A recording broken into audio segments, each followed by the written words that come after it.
Did the Associated Press report intricate details about the Navy Yard shooting a day before it happened? This is an Associated Press article about Monday's shooting, but if you see the timestamp, it says Sunday 15th of September, a whole day before the actual shooting took place.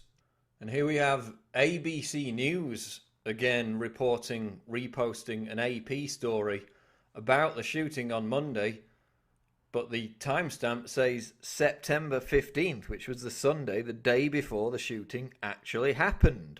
So is this proof of a dastardly conspiracy where the Associated Press has intricate details of a shooting that had not yet occurred and released them to that mighty insider media publication, the Cologne Daily Courier?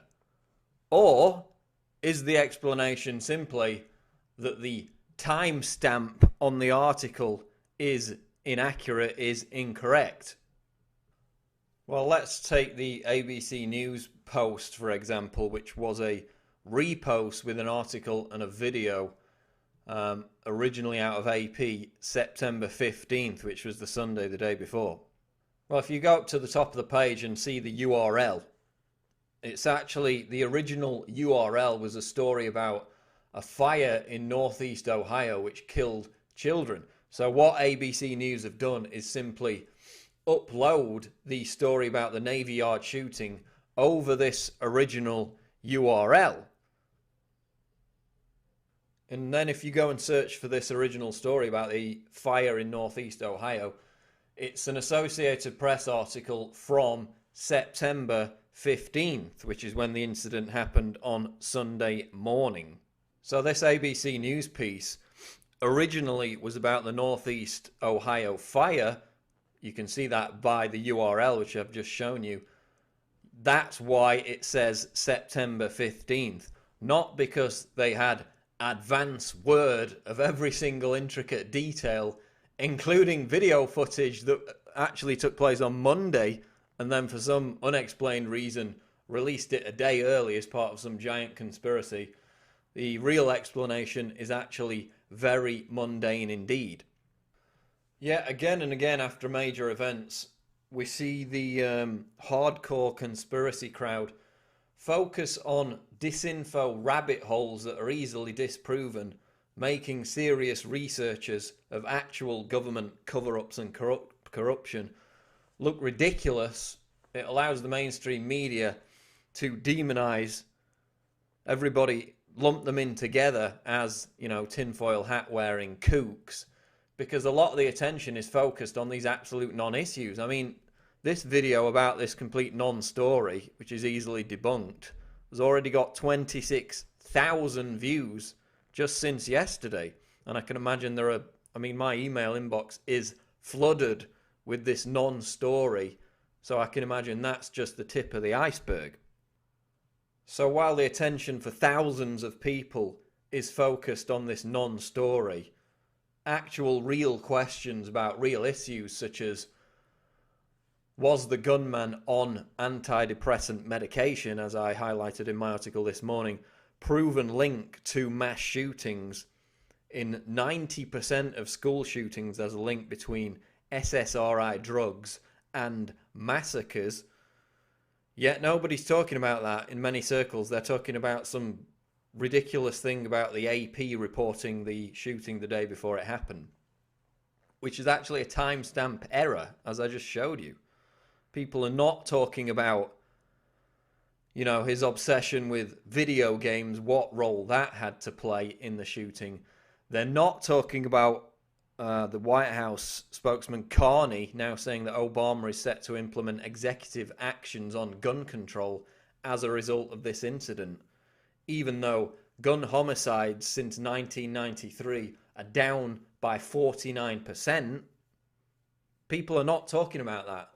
And that's why we lose a lot of these arguments, because a huge section of the people that are obsessive about these kind of issues get lost down these rabbit holes of disinformation. And here it is again in another video with 11,000 views.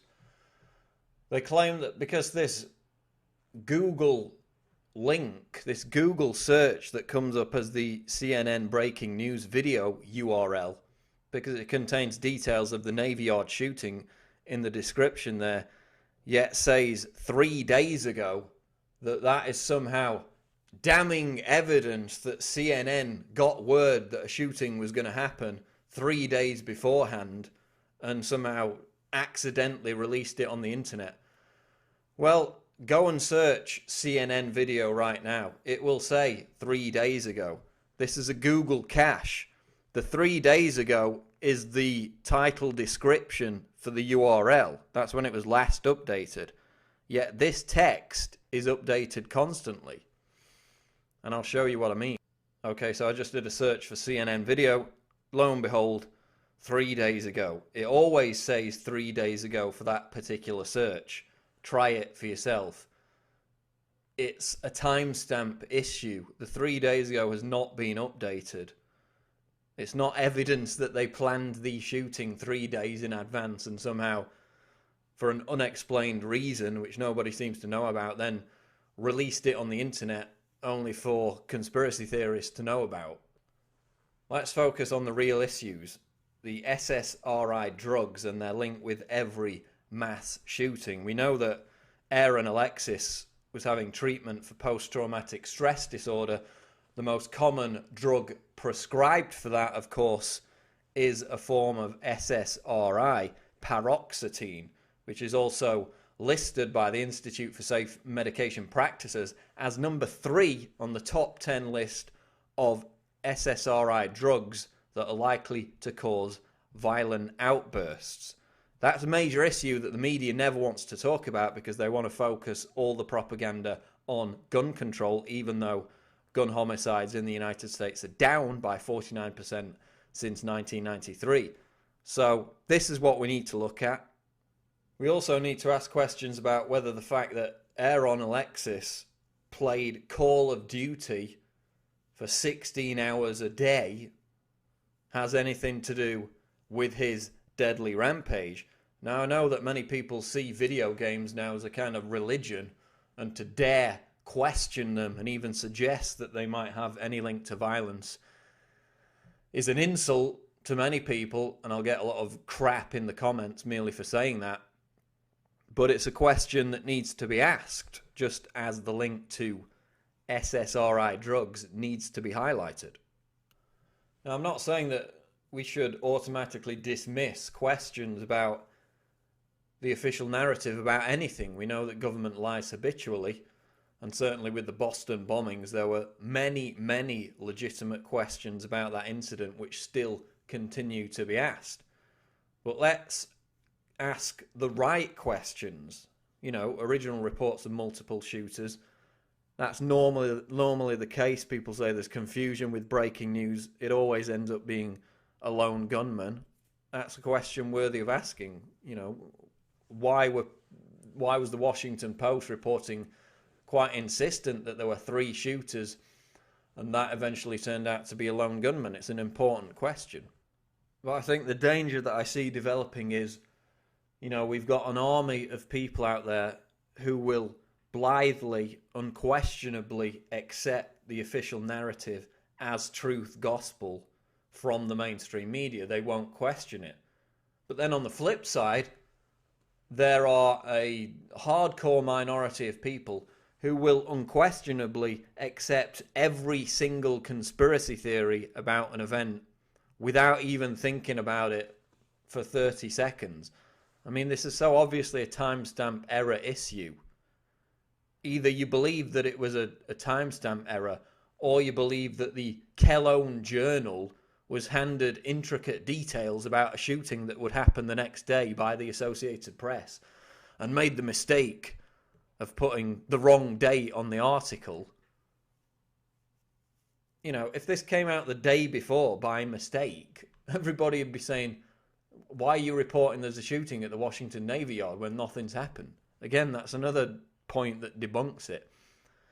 But it's a timestamp error.